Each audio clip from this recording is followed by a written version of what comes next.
confronta? ¿Qué les dice el Señor? En primer lugar, hermano, los confronta por el compromiso que hay en la iglesia con el mundo. Este es el problema que hemos mencionado desde un principio. Recordarán que hemos mencionado que Pérgamo, el nombre Pérgamo significa matrimonio o casado. ¿Con quién se casó? Con la iglesia. La señorita iglesia estaba allí y la vieron y pidieron su mano, ¿no? Y aunque sin su consentimiento, simplemente la tomaron, ¿no? Entonces hubo un matrimonio allí, un maridaje se formó entre el Estado y la iglesia. De manera que, hermano, esta iglesia era doctrinalmente pura. Con una mano estaba abrazando la palabra del Señor, pero con otra mano estaba abrazando la iglesia, el mundo, imagínense, ¿no? Había aquí una dualidad, un yugo desigual con los incrédulos. Y esto definitivamente aborrece el Señor, hermano. ¿En qué se manifiesta? En primer lugar, hermano, hay corrupción en la membresía, hay corrupción en la congregación, hay corrupción en el creyente. Y esto es lo terrible que hay en esta iglesia, hermano. Miren, Él les dice, versículo 14, dice, retienen la doctrina de Balaam, dice, ¿no? Retienen la doctrina de Balaam. La pregunta es, ¿quién es este Balaam, no? En verdad, hermano, Balaam es un personaje un poco extraño en la Biblia. Yo quiero que usted sepa, hermano, en realidad es una persona que es siervo de Dios, es un profeta de Dios, pero corrompido. Este hombre, a pesar que conoce al Señor, está familiarizado con Dios, incluso alguna vez tuvo la oportunidad de hablar directamente con Dios, sin embargo, hermanos, estaba motivado, uno, por la codicia, por el afán de tener riquezas, y lo segundo, hermano, él por obtener eso había llevado al pueblo a cometer pues adulterio y a comer cosas sacrificadas a los ídolos, como dicen los versículos que estamos leyendo ahí.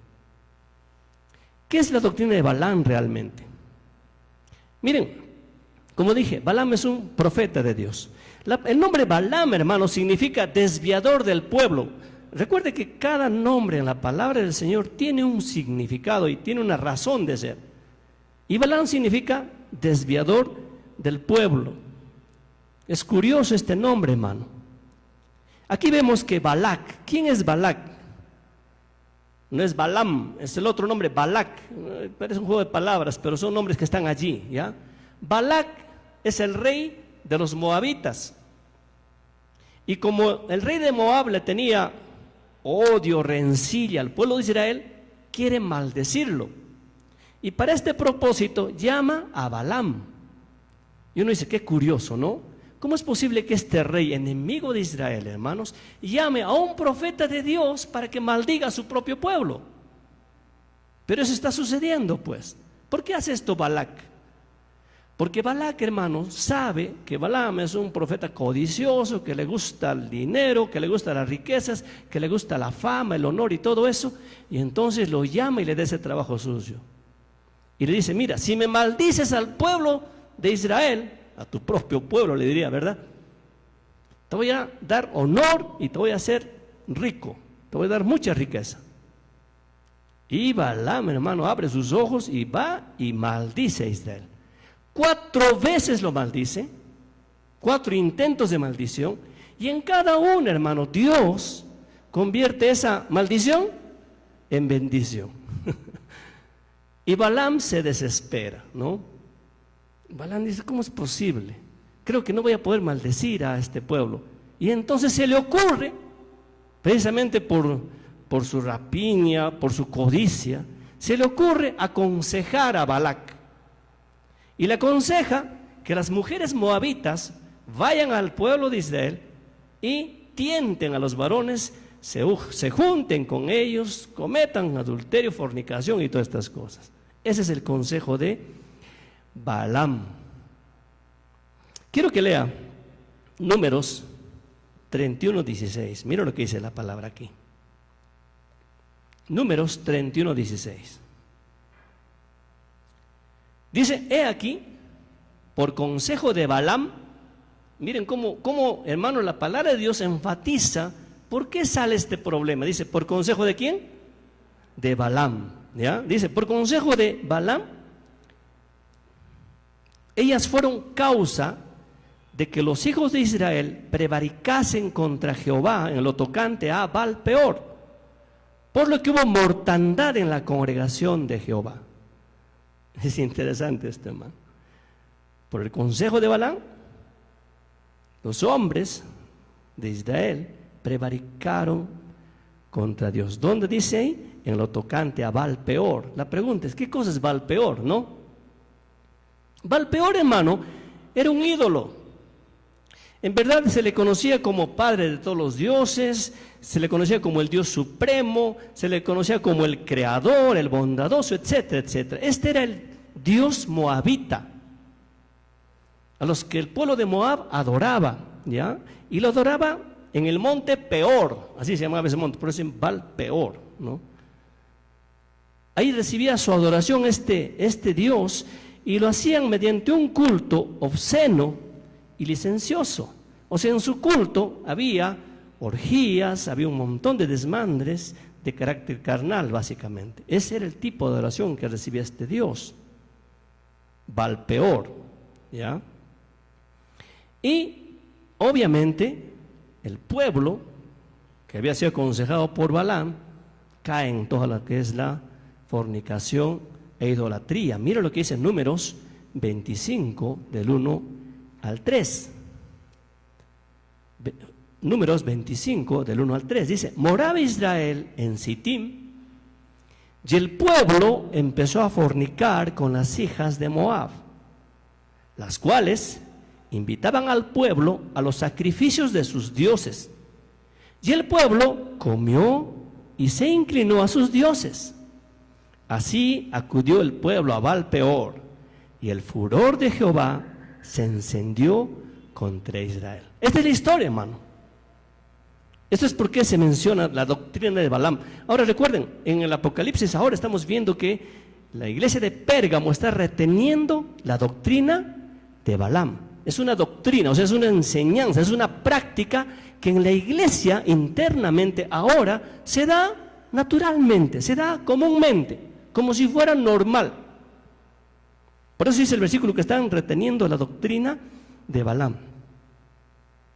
De manera que la iglesia de Pérgamo, hermano, tenía pues esta doctrina donde muchos cometían adulterio espiritual básicamente al juntarse con el mundo. Mezclaban lo santo con lo profano. Escucha esto, hermano, mezclaban lo santo con lo profano.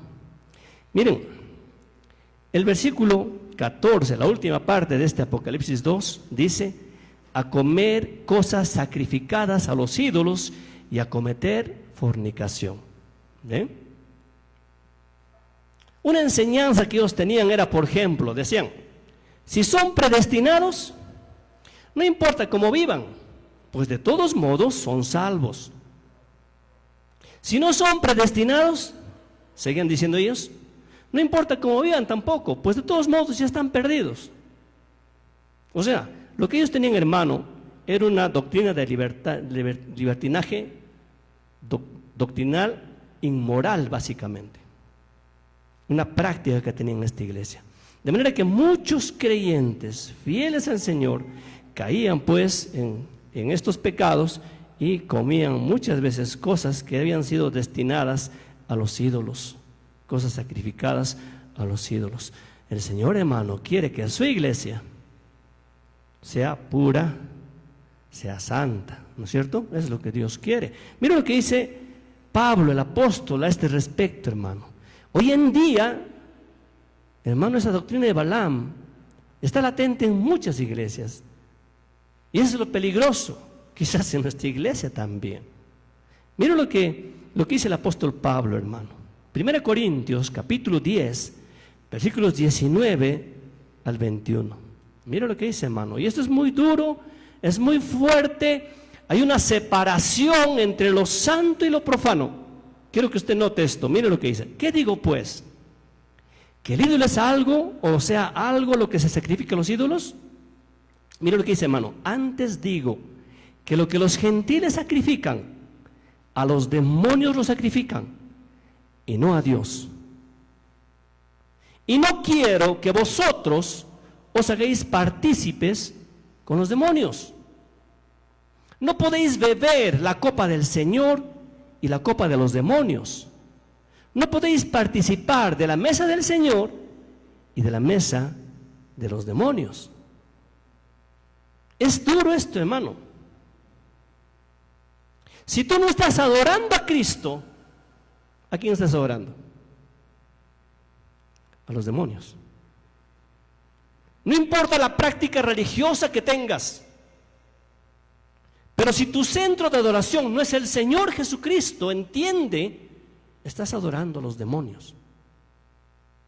Y la Biblia, hermano, muestra cómo debemos adorar al Señor. La Biblia dice que debemos adorarlo en espíritu y en verdad. No puedes adorarlo a través de imágenes, no puedes adorarlo a través de simples prácticas religiosas. Lastimosamente, hermano, el mundo en este tiempo que se ha metido a la iglesia, ha metido dentro de la iglesia muchas costumbres paganas que las iglesias la practican y no se dan cuenta que quien están adorando no es al Señor, es a los demonios. No es cosa simple. Muchísima gente en ignorancia, porque no saben, adoran demonios. Y muchos creyentes, sabiéndolo, aún lo hacen. Y es peor esto. De manera que tenemos que tener mucho cuidado, hermano.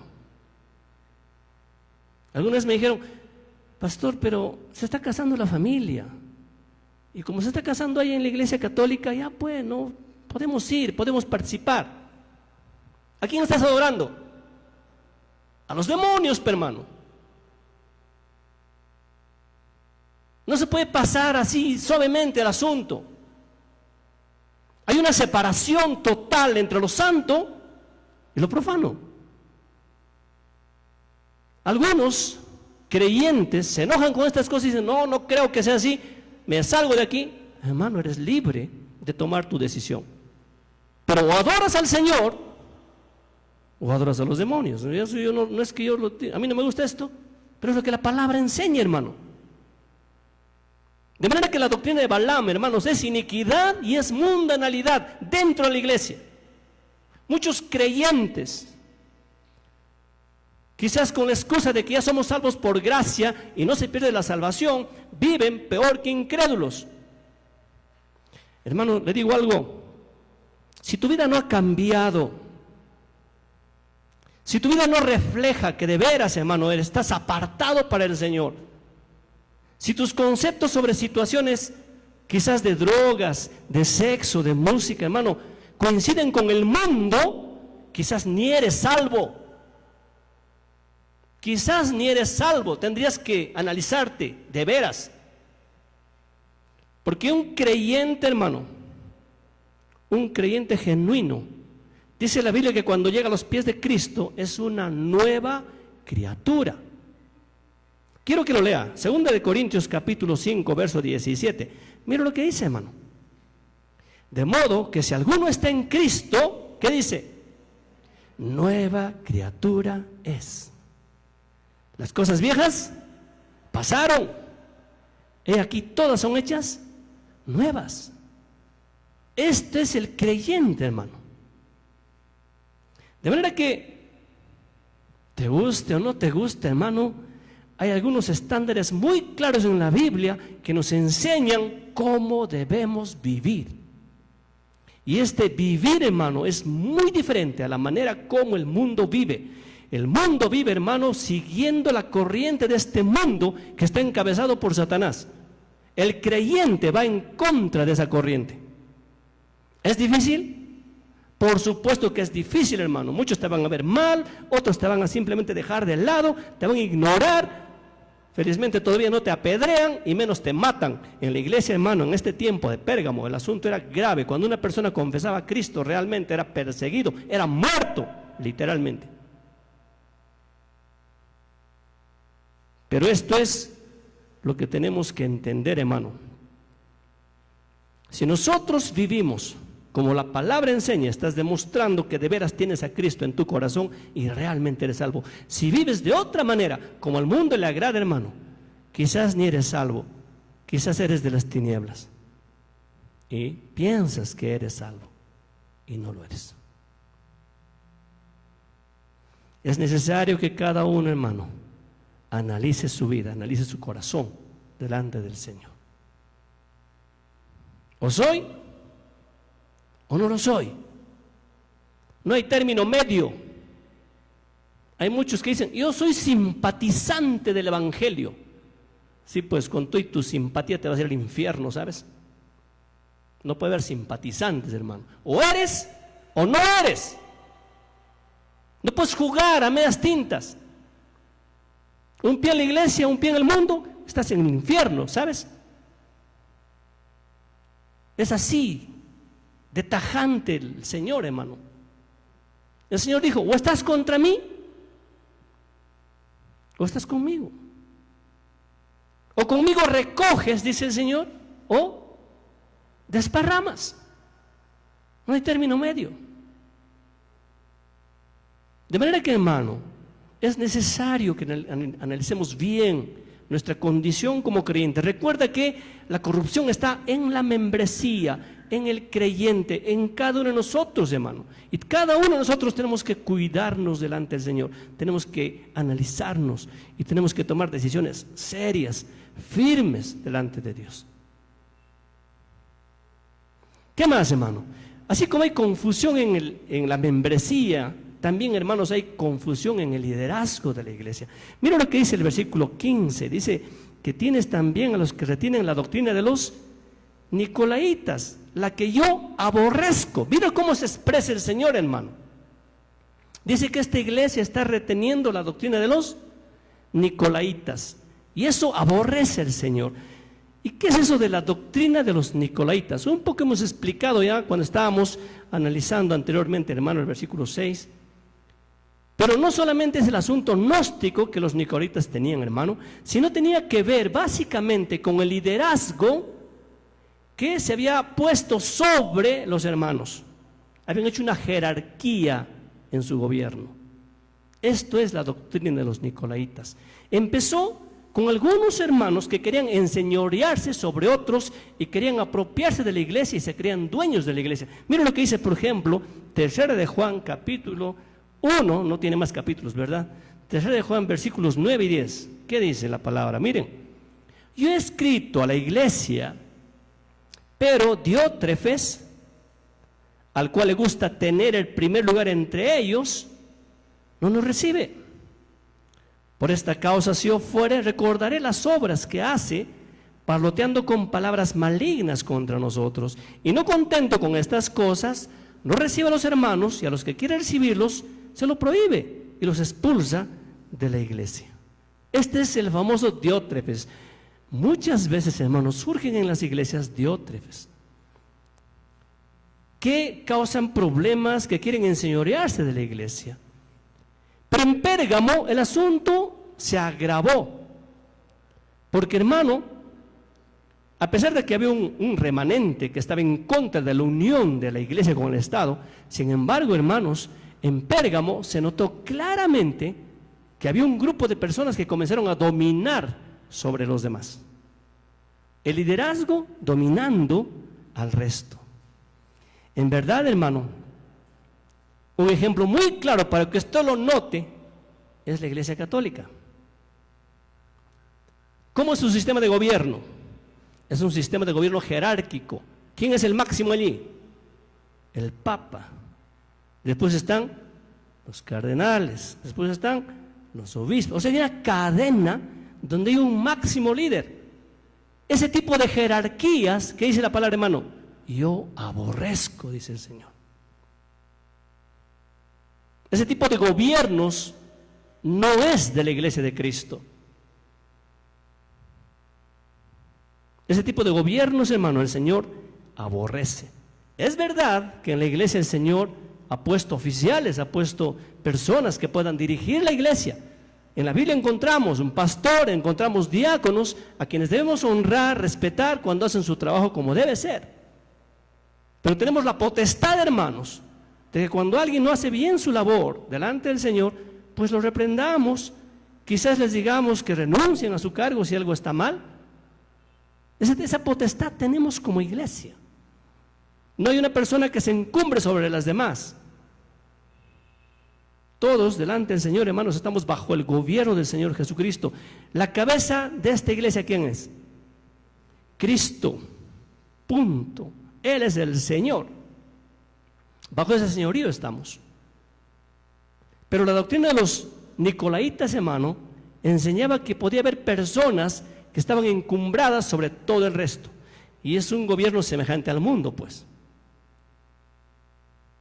Lo cual el Señor aborrece. ¿Ok?